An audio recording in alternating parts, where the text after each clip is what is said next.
안녕하세요. 반갑습니다. 웰다잉TV 모리입니다. 오늘은 어떤 내용 같이 나눠볼 거냐면요.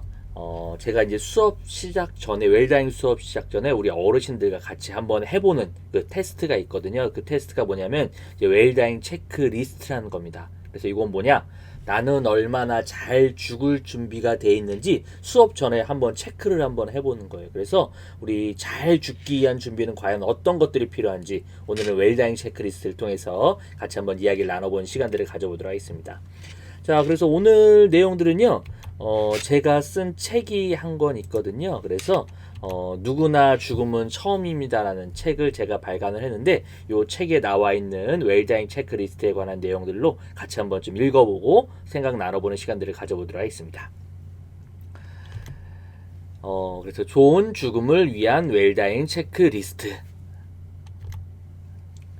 수업 시작 전에 웰다잉 체크리스트로 나는 얼마나 좋은 죽음을 맞이할 수 있을까를 스스로 점검해 본다. 리스트는 총 10개의 문항으로 구성되어 있으며 예에 해당되는 문항이 많을수록 좋은 죽음을 맞이할 확률이 높다. 수업 시작 전 어르신들과 함께 작성하는데 평균 10개 중에 3개나 4개 정도 해당이 된다. 그래서 수업 시간을 통하여 준비되지 않은 부분을 함께 공부하며 준비해 나간다. 이와 같은 10가지를 준비한다면 조금 더 행복한 삶과 행복한 마무리가 이루어질 것이다 라고 이렇게 이제 서두를 열었습니다. 그래서 요 10가지 문항들이 있는 이 체크리스트인데 여기에 예에 해당되는 게 많을수록 잘 죽을 준비가 돼 있다. 이런 것들을 이제 수업 전에 한번 체크를 해보고, 근데 그게 평균 10개 중에 한 3개나 4개 정도밖에 해당이 안 되시더라고요. 그러면 이제 준비되지 않은 부분들은 이제 수업 시간에 같이 공부하고 이야기 나눠보는 시간들을 갖고 있습니다.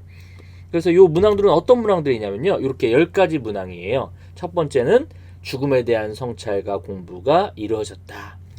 예, 아니요, 이렇게 체크하고요. 두 번째는 뭐죠? 삶에 대한 보람감과 성취감이 높다. 세 번째는 용서와 화해가 이루어졌다. 네 번째는 버킷리스트를 작성하여 실천하고 있다. 다섯 번째는 가족과 주위 사람들에게 어떻게 죽고 싶은지 이야기를 나눈다. 여섯 번째, 무의미한 연명 치료에 대한 자기결정이 이루어졌다. 일곱 번째, 임종 과정에 발생하는 육체적 통증에 대비하고 있다. 여덟 번째, 장례 방식에 대한 자기결정이 이루어졌다. 아홉 번째, 법적으로 효력 있는 유언장이 작성되었다. 열 번째, 고독사 자살로 삶을 마감하고 싶지 않다라고 해서 이렇게 총 10개의 항목입니다. 자, 그러면 우리 한 문항 한 문항 과연 어떤 의미가 있는지 한번 같이 살펴볼까요? 자, 첫 번째 문항 뭐죠? 죽음에 대한 성찰과 공부가 이루어졌다. 죽음에 대한 준비는 나의 죽음을 상상한 것에서부터 출발한다. 죽음이란 게 무엇인지, 죽음의 과정에서 어떤 일들이 일어나는지, 죽음 이후의 사후세계는 과연 존재하는지, 행복한 죽음을 위해서는 무엇을 준비해야 하는지에 대해 미리 공부해야 한다. 죽음이 가까워져서 공부를 시작하면 받아들이기 어렵다. 죽음은 벼락치기 공부가 되지 않는다. 평소 죽음에 대해 꾸준히 성찰하고 준비해야 한다. 또한 죽음에 대한 공부는 곧 삶의 공부로 이어진다. 우리는 죽음에 대해 아는 만큼 잘 살고 준비한 만큼 잘 죽을 수 있다 라고 이렇게 얘기를 하고 있습니다. 그래서 첫 번째는 죽음에 대해서 평소에 이런 것들을 좀 공부하고 생각을 하고 있다. 평소에 꾸준히 공부해야 된다 생각해보고, 자, 두 번째는 뭐죠? 삶에 대한 보람감과 성취감이 높다. 삶을 잘 살아온 사람일수록 좋은 죽음을 맞이할 수 있다. 사람은 누구나 살아온 모습 그대로 죽음을 맞이하기 때문이다. 그렇다면 잘 산다는 것은 무엇일까? 돈, 명예, 지위 등과 같은 것들이 반드시 삶의 보람과 성취로 이어지지는 않는다. 죽음을 성찰하면 삶은 단순해지고 명확해진다. 가족 간의 사랑, 사랑하는 이들과의 추억, 고통을 통한 성장, 모두가 함께 행복해지는 나눔과 봉사, 그리고 꿈과 소망. 이처럼 세상을 떠날 때는 마음과 추억만을 가지고 갈 수 있다. 잘 보낸 하루가 행복한 잠을 가져오듯이 잘 쓰여진 인생은 행복한 죽음을 가져온다던 레오나르도 다빈치의 말처럼 우리는 잘 살아야 잘 죽을 수 있다. 이런 내용들을 같이 나누고 있습니다. 그래서 우리가 살아온 모습 그대로 죽음을 맞이하는 거기 때문에 뭐라 그랬죠? 삶에 대한 보람감과 성취감이 높을수록 우리가 좋은 죽음을 맞이할 수 있다. 나는 과연 얼마나 잘 살았는지 이런 것들 돌이켜 보는 거고요. 자, 세 번째는 뭐죠? 용서와 화해가 이루어졌다. 죽음을 앞둔 이들은 자신이 어떠한 모습으로 기억될지 고민한다. 그렇죠? 그래서 자연스럽게 자신의 삶을 돌아본다.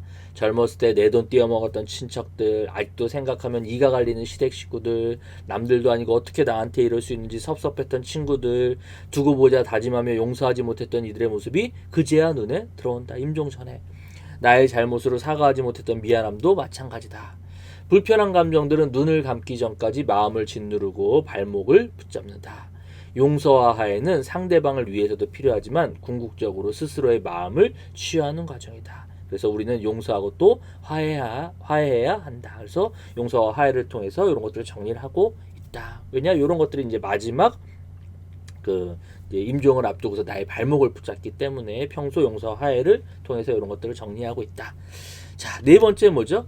버킷리스트를 작성하여 실천하고 있다. 버킷리스트라는 말은 중세시대 교수형에 처해지는 죄인들은 올가미를 목에 두른 뒤 양동이에 올라갔는데 양동이를 발로 차서 형을 집행한다는 의미 킥 더 버킷이라는 표현에서 유래되었다. 즉 버킷리스트는 죽기 전에 꼭 해보고 싶은 일들을 적은 목록을 말한다.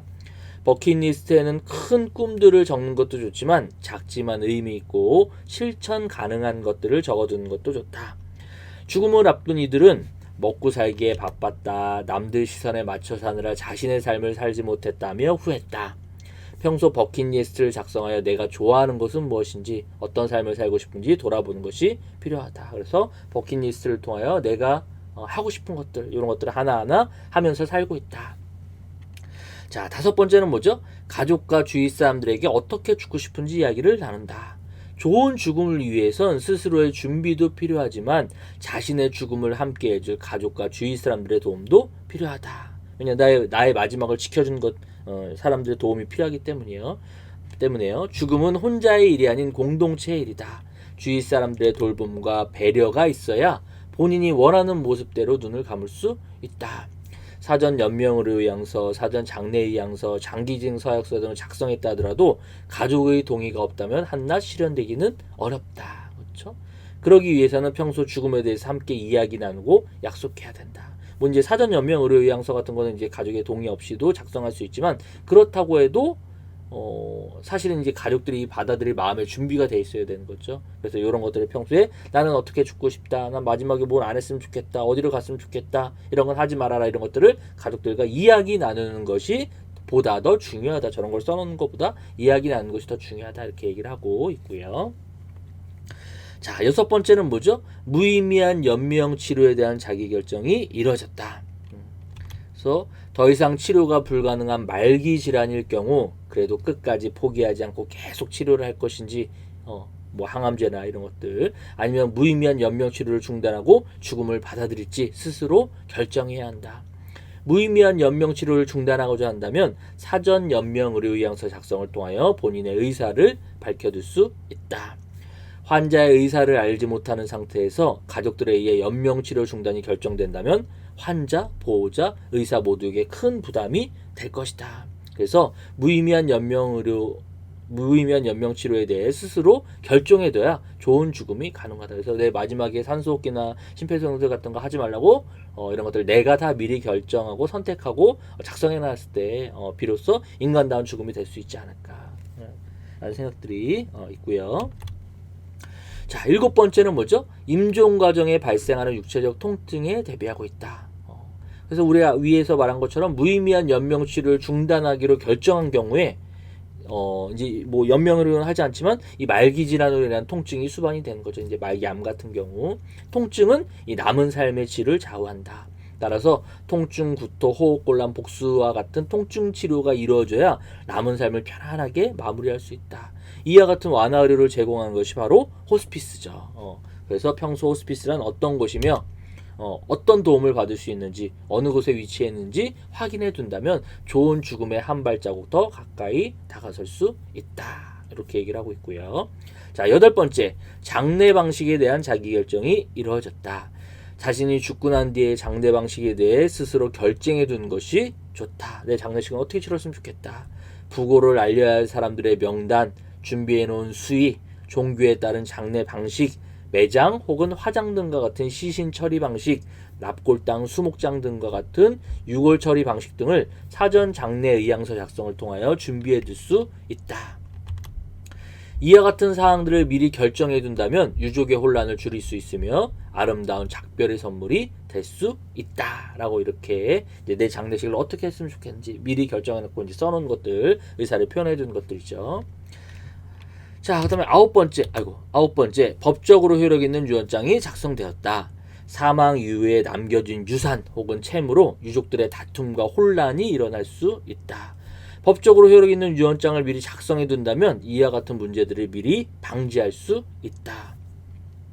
유언장은 유산에 관한 것뿐만 아니라 유품 정리 방식 혹은 가족들이 파악하기 어려운 개인정보, 금융정보 등도 함께 기재해두면 도움이 된다.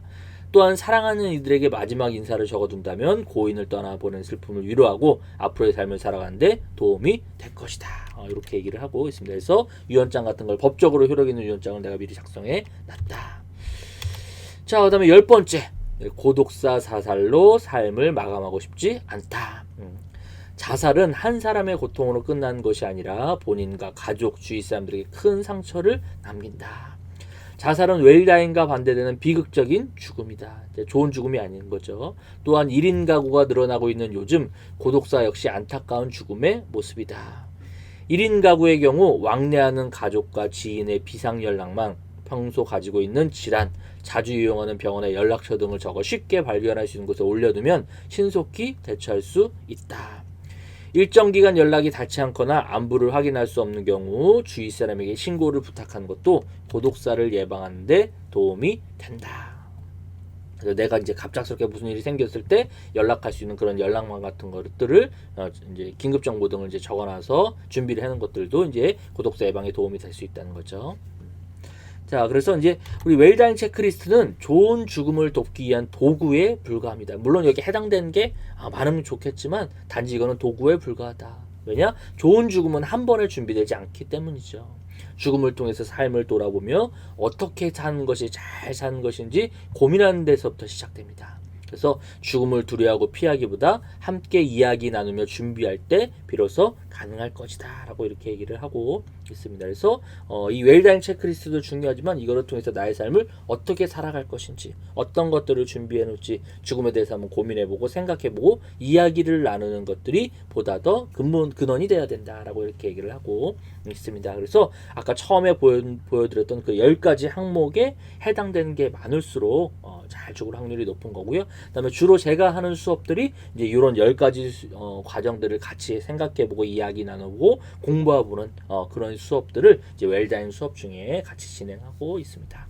자, 그래서 우리 웰다잉 하는데 그럼 잘 죽으려면 어떻게 해야 되는데 그럴 때는 이 웰다잉 체크리스트를 한번 보시고서 나는 얼마나 잘 죽을 준비가 돼 있는지 한번 생각해 보시는 것도 우리 앞으로의 삶을 잘 살아가는데 도움이 될 수 있지 않을까라는 생각들이 듭니다.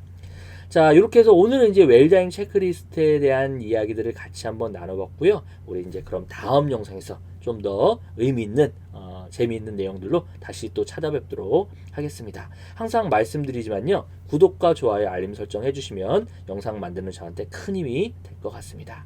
네, 그럼 오늘 영상은 여기서 마치도록 하겠고요. 저는 웰다잉 TV 웰다잉 플래너 모리였습니다. 다음 영상에서 뵙겠습니다. 고맙습니다.